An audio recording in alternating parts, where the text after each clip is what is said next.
Hi friends, welcome to சமையல் உலகம். நாம் இன்றைக்கி பார்க்க போகிறது சாதம் மிஞ்சி போச்சுன்னா அதை எப்படி பிரேக்ஃபாஸ்ட் அல்லது டின்னருக்கு ஒரு டிஃபனாக எப்படி மாற்றலாம் அப்படின்னு தான் பார்க்க போகிறோம். ரொம்பவே சூப்பரான ஒரு டிஷ்ஷு, கண்டிப்பாக ட்ரை பண்ணி பார்க்கலாம் நீங்களும்.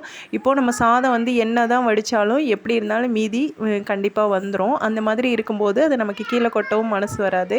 அப்படி இருக்கும்போது பழைய சாதமாக சாப்பிடவும் மனசு வராது. அந்த மாதிரி இருக்கும்போது இப்போ இருக்கிற சாதத்தை நம்ம ஒரு டிஃபனாக மாற்ற போகிறோம். வாங்க எப்படி செய்யலான்னு பார்க்கலாம். இப்போது நம்ம சாதம் வடித்து மீதி இருக்கும்ல, அதை நைட்டுக்கு இல்லைனா மதியம் எப்படியோ நம்ம தண்ணி ஊற்றி வைப்போம்ல, அது மாதிரி வச்சுக்கலாம். இல்லை நீங்கள் தண்ணி ஊற்றாமல் அப்படியே கூட ஃப்ரிட்ஜ்லேயும் வச்சு யூஸ் பண்ணலாம். இப்போது அந்த சாதத்தை நம்ம எடுத்துக்கிறோம். அதை ஒரு குக்கரில் எடுத்துக்கோங்க. அதாவது எவ்வளோ சாதம் அளவு இருக்குதுன்னு உங்களுக்கு தெரியும்ல. நார்மலாக ஒரு டம்ளர் சாதம் மீந்து போச்சு அப்படின்னா அரை டம்ளர் அளவு நம்ம பாசிப்பருப்பு எடுத்துக்க போகிறோம். இப்போ அதையும் நல்லா வாஷ் பண்ணிவிட்டு அந்த சாதத்தோடு நம்ம சேர்த்துக்க போகிறோம். இப்போது அந்த பாசிப்பருப்பை ஒரு 2 தண்ணி விட்டு நல்லா கழுவி எடுத்துக்கிறோம். அந்த கழுவின பாசிப்பருப்பை அந்த தண்ணியை வடிகட்டிட்டு அந்த பாசிப்பருப்பை குக்கரில் எடுத்து வச்சுருக்க சாதத்தோடு நம்ம இப்போ சேர்த்துக்கிறோம்.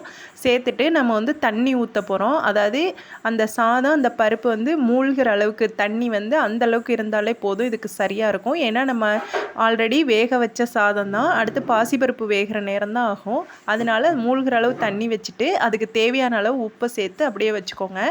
அடுத்து ஒரு கடாயில் நம்ம நெய் ஊற்றிக்கிறோம். நெய் ஊற்றிட்டு அதில் இஞ்சி பொடியாக கட் பண்ணதை எடுத்து நம்ம சேர்த்து அதையும் கொஞ்சம் முருகலாகிற அளவுக்கு வறுத்துக்கிறோம். வறுத்ததுக்கப்புறம் மிளகு, ஜீரகம் அதை 1-2 தட்டி அப்படியே சேர்த்துக்கிறோம். ஏன்னா குழந்தைங்களாம் சாப்பிடுவாங்க, தனியாக வேணால் எடுத்து வச்சுப்பாங்க காரமாக இருக்குன்ட்டு. அதுக்காக நம்ம முழுசாகவே சேர்த்துருக்கோம்.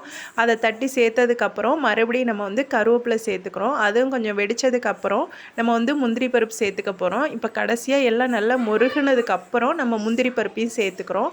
அதையும் ஒரு வதக்கும் போது கொஞ்சம் கலர் மாறி இருக்கும். அதோட அடுப்பு ஆஃப் பண்ணிடுங்க. கொஞ்சம் செவந்து வருது பாருங்கள். அதோட அடுப்பு ஆஃப் பண்ணிவிட்டு இப்போ நம்ம குக்கரில் எடுத்து வச்சுருக்க சாதம் அந்த பருப்போடு நம்ம தாளித்ததையும் அதில் சேர்த்துக்கிறோம். இப்போ எல்லாத்தையும் நல்லா மிக்ஸ் பண்ணி விட்டுக்கோங்க.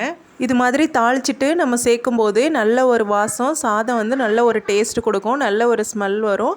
இப்போது அதை நம்ம அடுப்பில் வச்சு வேக வைக்க வேண்டியதான். நல்லா எல்லாம் கலந்துட்டு உப்புலாம் சரியாக இருக்கான்னு செக் பண்ணிவிட்டு மூடி வச்சுருங்க. மூடி ஒரு 2 விசில் வச்சாலே போதும், நல்லா வெந்திருக்கும். ஏன்னா நம்ம ஆல்ரெடி வேக வச்ச சாதம் தான் அது. அடுத்து பருப்பு வேகிற நேரம் மட்டும்தான் ஆகும். நல்லா வெந்துருச்சு அப்படின்னா ஒரு 2 விசில்லே நீங்கள் அடுப்பு ஆஃப் பண்ணிடலாம். பாருங்கள் நல்லா எந்த அளவுக்கு தண்ணி அப்சர்வ் ஆகி நல்லா வெந்திருக்கு. அதை நம்ம மறுபடியும் ஒரு கரண்டியை வச்சு நல்லா கிளறிக்க போகிறோம். நல்லா நீங்கள் மசிச்ச மாதிரி நல்லா கரைச்சி விட்டுக்கலாம்.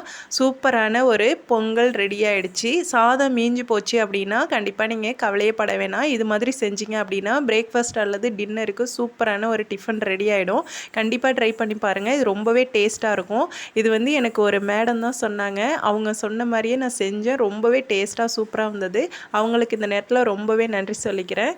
Thanks to SK ma'am. அதே மாதிரி ஃப்ரெண்ட்ஸ், உங்களுக்கு இந்த வீடியோ பிடிச்சது அப்படின்னா கண்டிப்பாக லைக் பண்ணுங்கள், கமெண்ட் பண்ணுங்கள், ஷேர் பண்ணுங்கள். அதோட நம்ம சேனல் இப்போ தான் வரீங்க அப்படின்னா கீழே இருக்க சிவப்பு கலர் சப்ஸ்கிரைப் பட்டனும் அப்படியே பெல் பட்டனையும் அழுத்த மறந்துடாதீங்க. அப்போ தான் நான் போடுற ஒவ்வொரு வீடியோ உங்களுக்கு உடனுக்குடனே நோட்டிஃபிகேஷனில் வரும்.